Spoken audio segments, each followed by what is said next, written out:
ओह, जल्दी जल्दी कर। तुम लोगों के लिए क्या सारा दिन यहीं बैठा रहूंगा मैं, हैं? इन मजबूर गरीबों को धमका रहा ये है सेठ सुरेंद्रनाथ। और ये कहानी है एक बहुत ही पिछड़े गांव कुशीपुरा की।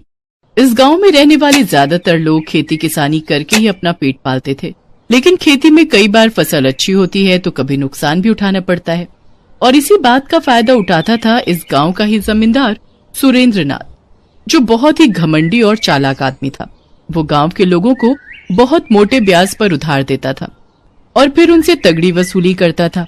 इसी वजह से वो साल दर साल अमीर होता जा रहा था। आज भी सुरेंद्रनाथ के बंगले पर उसके कर्जदार अपनी किश्त देने पहुंचे थे। तभी वहां से एक जवान लड़का अपनी बूढ़ी माँ के साथ गुजरा।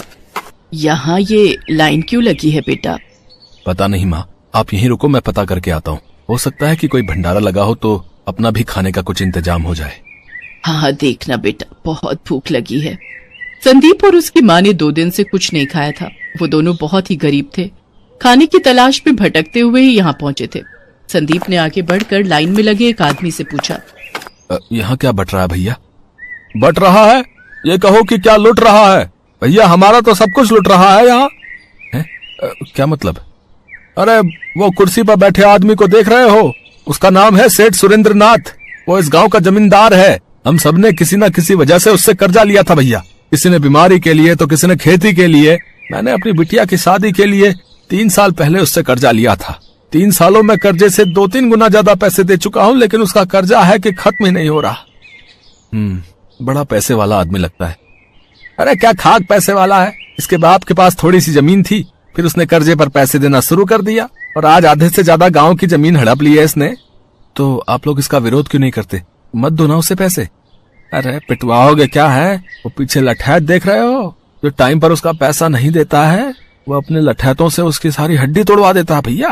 पैसा तो देना ही पड़ेगा, बिना मार खाए दे दो तो ही फायदा है। गांव वालों पर हो रहे इस अत्याचार को देखकर संदीप को बहुत बुरा लगा, लेकिन वो चाहकर भी कुछ नहीं कर सकता था। लठैतों की पिटाई के डर से वो भी चुपचाप वहां से चला गया। और फिर क्या हुआ? इतना दुखी क्यों है? खाना नहीं मिला क्या? नहीं माँ, खाना तो नहीं मिला, लेकिन मैं किसी और बात से दुखी हूँ। माँ, यहाँ के लोगों की हालत तो हमसे भी ज्यादा खराब है। माना कि हमारे पास कुछ नहीं है, लेकिन हम कभी कर्जे में तो नहीं दबे।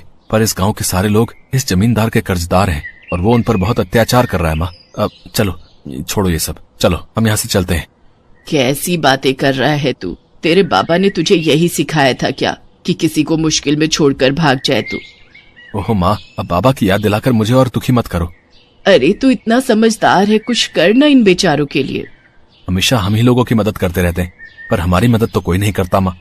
तू भगवान पर भरोसा रख बेटा और अपना कर्म कर, बाकी ऊपर वाला सबका निगहबान है। जब संदीप और बूढ़ी माँ आपस में बातें कर रहे थे, तभी वहाँ एक औरत उनके पास आई। आप लोग कौन हो? पहले तो आप लोगों को इस गांव में नहीं देखा। जी, हम बहुत गरीब हैं और यहाँ खाने की तलाश में आए हैं। अच्छा ऐसी बात है, तो आओ चलो मेरे साथ। मेरा नाम कमला है और मेरे पास आप लोगों के लिए खाना है। संदीप अपनी माँ के साथ कमला के घर चला गया, जहाँ कमला ने उन दोनों को भरपेट खाना खिलाया। और फिर, तुम्हारा भला हो बेटी, तुमने गरीबों को अन्न दिया। कोई बात नहीं अम्मा, खाना तो अच्छा लगा ना आपको? हाँ जी, बहुत ही बढ़िया। और खास तौर पर ये जो आपने कटहल का अचार दिया था ना, आहा, क्या बढ़िया अचार है ये, खाकर मजा ही आ गया। संदीप की बात सुनकर कमला की आंखों में आंसू आ गए। दरअसल उसके पति को भी कटहल का अचार बहुत पसंद था, लेकिन सेठ सुरेंद्रनाथ का कर्जा चुकाने के लिए वो दिन रात मेहनत करता था और एक दिन खेत में काम करते करते ही वो मर गया।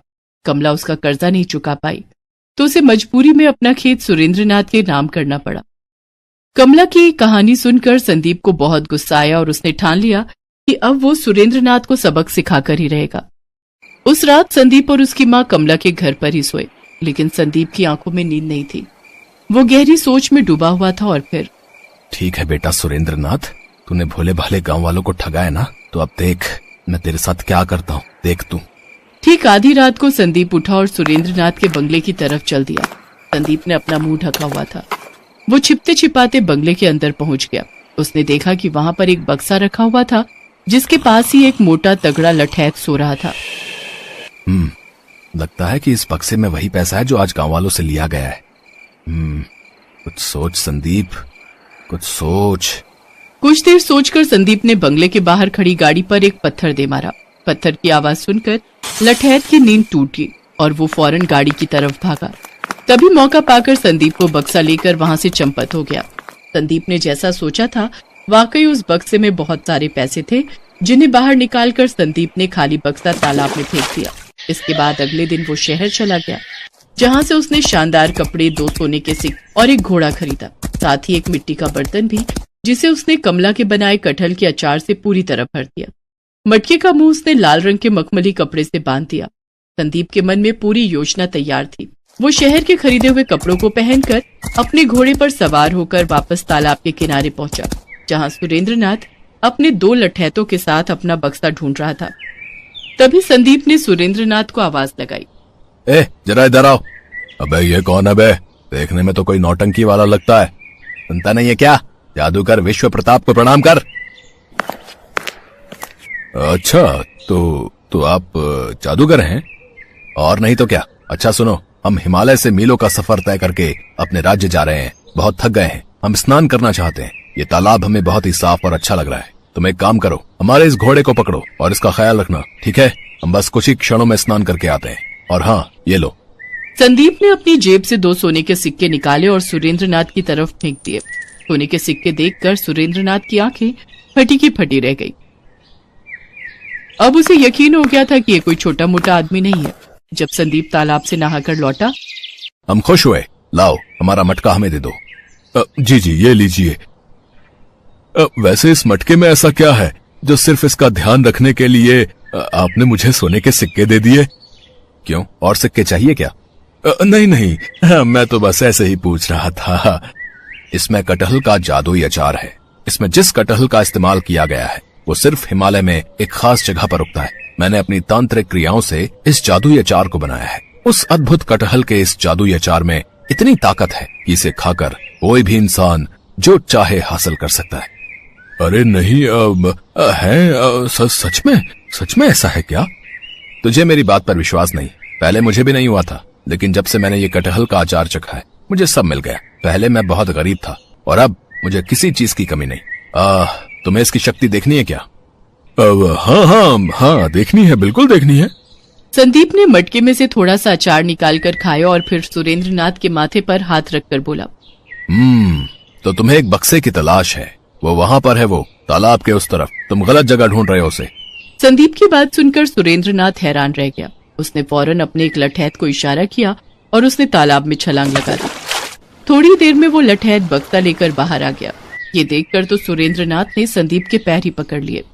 चमत्कार! देखिए, मुझे ये अचार चाहिए, किसी भी कीमत पर चाहिए। अरे जाने दो, इस जादुई अचार की कीमत लगा सको इतनी तुम्हारी औकात नहीं, समझे? नहीं, ऐसा मत कहिए। मैं अपनी सारी दौलत आपको दे दूंगा। इस गांव की आधे से ज्यादा जमीन मेरी है और बहुत सारी दौलत भी है। आप सब ले लीजिए, पर ये कटहल का जादुई अचार ये मुझे दे दीजिए। मुझे ये पूरा मटका चाहिए। बस इसी का तो इंतजार था संदीप को। उसने सुरेंद्रनाथ की बात मान ली और कटहल के अचार से भरे उस मटके के बदले में उसने सुरेंद्रनाथ की सारी दौलत और जमीन उससे ले ली। उसने अचार से भरा मटका सुरेंद्रनाथ को देते हुए कहा, तुम अभी इस अचार का इस्तेमाल नहीं कर पाओगे। शिवरात्रि वाले दिन भगवान शिव की पूजा करके इस मटके को अपने सिर से लगाना और फिर तुम जो चाहोगे वो तुम मांग सकते हो। जी, आपका बहुत बहुत शुक्रिया। संदीप अपनी चाल चल चुका था और उसमें कामयाब भी हो चुका था, लेकिन इस सब के बाद भी उसके मन में लालच नहीं आया। उसने गांव वालों को उनकी जमीनों के कागज लौटा दिए और कुछ पैसा कमला को देकर अपनी माँ को अपने घोड़े पर बिठाकर वहां से जाने लगा। अरे, तेरे पास ये घोड़ा कहाँ से आया और तूने कमला को इतने सारे पैसे कहाँ से दिए? संदीप की माँ सवाल पूछ रही थी, लेकिन संदीप बस मुस्कुराते हुए घोड़ा दौड़ा रहा था।